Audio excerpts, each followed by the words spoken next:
우리는 지금 부활절에 앞서 고난 주간을 보내며 죄인들을 위해 고통당하신 예수님의 희생을 묵상하고 있습니다. 성금요일인 오늘은 이러한 고난 주간의 절정입니다. 왜냐하면 바로 이날 우리 주님께서 십자가 위에서 숨을 거두셨기 때문입니다.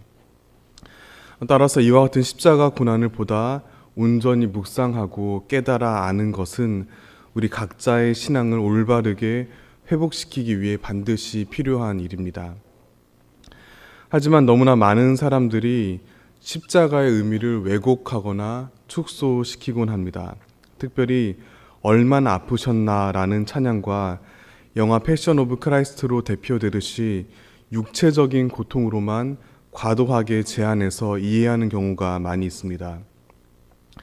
물론 주님께서 십자가 위에서 피 흘리시며 온 몸으로 겪은 아픔 자체는 복음의 중요한 일부이고 이를 결코 무시해서는 안 될 내용입니다. 그러나 지나치게 여기에만 시선을 고정하는 것은 십자가 고난, 더 나아가 하나님 나라 복음을 온전히 이해하는 데 방해가 됩니다.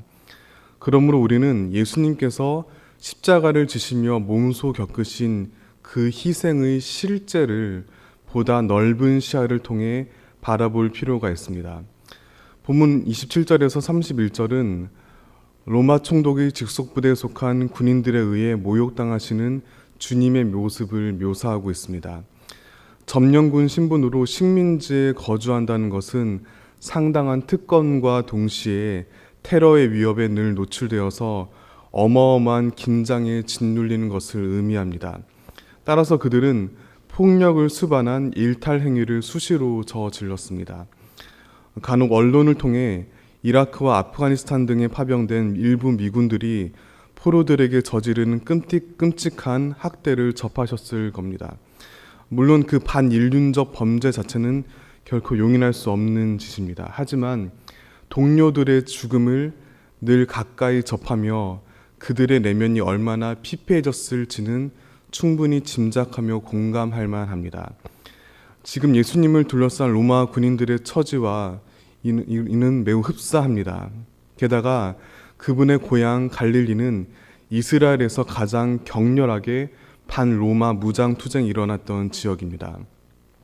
따라서 그들이 예수님을 향해 키득거리면서 유대인의 왕이라 부른 후에 침을 뱉고 갈대로 머리를 쳤던 까닭은 그들이 괴팍한 성격을 가져서가 아니라 갈릴리 출신으로서 유대인의 왕으로 일커듬 받아왔던 주님의 존재가 그들에게 그동안 실제적인 공포와 두려움의 대상이었기 때문입니다.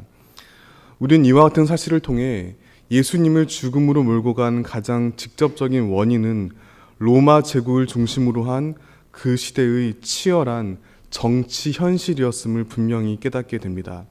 따라서 주님의 십자가는 절대로 막연하고 모호한 영적인 상징으로 그치지 않습니다. 단지 종교의 영역 안에만 맴도는 그림자도 아닙니다. 정치와 전쟁과 경제를 비롯한 삶의 모든 지평을 폭넓게 아우르는 하나님의 온전한 구원의 도구입니다. 그러므로 저마다의 가정과 학교와 직장에서 마주하는 온갖 구조적인 모순과 절망의 한 복판에서 우리 주 예수 그리스도의 십자가를 바라보시기를 소망합니다. 로마 군인들에 의해 힘겹게 건네받은 십자가를 지고 골고다 언덕 위를 오르신 예수님께서 우리가 하루하루 살아내는 치열한 일상의 생생한 고통을 그 누구보다 잘 알고 계시기 때문입니다. 이어지는 32절부터의 말씀은 십자가에 달리신 예수님께서 겪은 모욕들을 더욱 자세히 묘사하고 있습니다. 우선 39절을 보면 지나가는 자들은 자기 머리를 흔들며 예수를 모욕하여라고 적었습니다. 그리고 41절은 그와 같이 대제사장들도 서기관들과 장로들과 함께 희롱하여 이르되라고 기록하였습니다. 또한 44절 역시 함께 십자가에 못 박힌 강도들도 이와 같이 욕하더라라고 언급하였습니다. 이를 통해 분명히 확인할 수 있는 것은 마태복음의 저자는 예수님의 고난을 기록하며 그의 신체적인 고통보다는 정신적인 수치와 혐오에 더 중점을 두었다는 사실입니다. 그리고 이는 다른 복음서들 역시 동일하게 보이는 태도입니다. 오해를 피하기 위해 다시 말씀드리면 예수님께서 육체적인 고난을 덜 당하셨다거나 혹은 그것이 별 의미 없다는 뜻이 절대 아닙니다. 또한 육체는 영혼보다 비천하다는 이원론을 말하는 것도 아닙니다. 다만 복음서가 우리에게 보여주는 예수님의 고난은 단지 눈에 드러나는 몸의 상처로만 그치지 않는다는 사실을 반드시 명심해야 합니다. 그것은 한 인간의 온 인격과 전 존재를 뒤흔드는 치명적인 모욕이었습니다. 우리는 간혹 사회적 선망의 대상이 되는 이들이 스스로 목숨을 던지는 비극을 접하곤 합니다. 그럴 때면 그렇게 많은 돈과 명예를 가진 사람들이 사는 게 뭐 그리 힘들까라는 무심한 질문을 던지는 사람들을 종종 보게 됩니다. 하지만 아직 어린 저로서는 매우 조심스러운 말씀이지만 삶은 그리 단순하지가 않습니다. 겉으로 보이는 게 전부가 아닙니다. 오히려 깨끗한 살결 너머에 숨겨진 누덕누덕한 아픔이 눈에 보이는 외상보다 훨씬 더 잔인한 고통을 안겨주기도 합니다. 주님께서 십자가 위에서 내면 깊숙이 겪은 수치가 바로 그러합니다.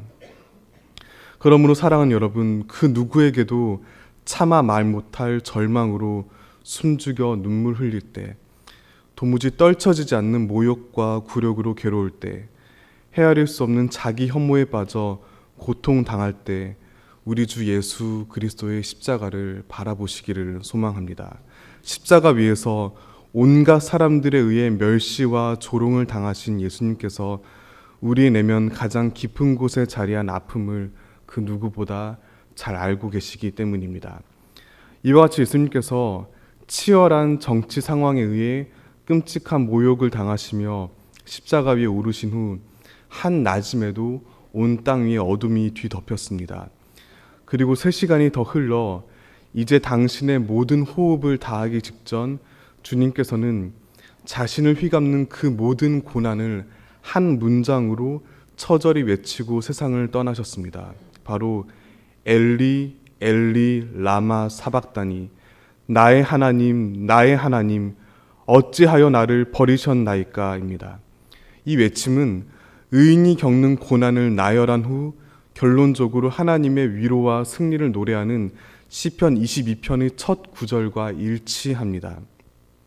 하지만 이를 두고 예수님께서 평소 이 시편을 즐겨 암송하셨다라든지 혹은 여전히 마음의 소망을 잃지 않았다고 추측하는 것은 마태복음 저자의 의도와는 다소 거리가 있습니다.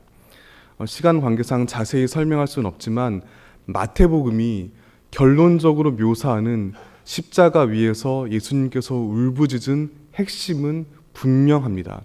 그것은 바로 하나님으로부터의 버림받음입니다.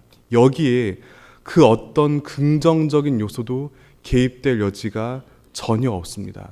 그야말로 절망 그 자체입니다. 이것이 바로 십자가 고난과 죽음의 진정한 본질입니다. 하지만 그 십자가로 말미암아 부활의 찬란한 생명이 마침내 우리 곁에 찾아오게 되었습니다. 그러므로 사랑하는 성도 여러분, 결코 잊지 마시길 바랍니다.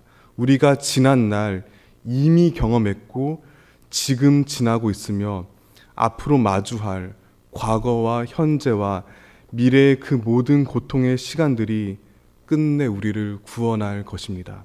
심지어는 하나님께로부터 버림받았다며 신음하는 것 외에 달리 그 어떤 말로도 설명할 수 없는 가장 깊은 절망의 시간들로부터 비로소 참된 부활의 은혜와 생명을 누리게 된다는 이 눈부신 진리를 언제나 가슴 깊이 간직하시기를 바랍니다.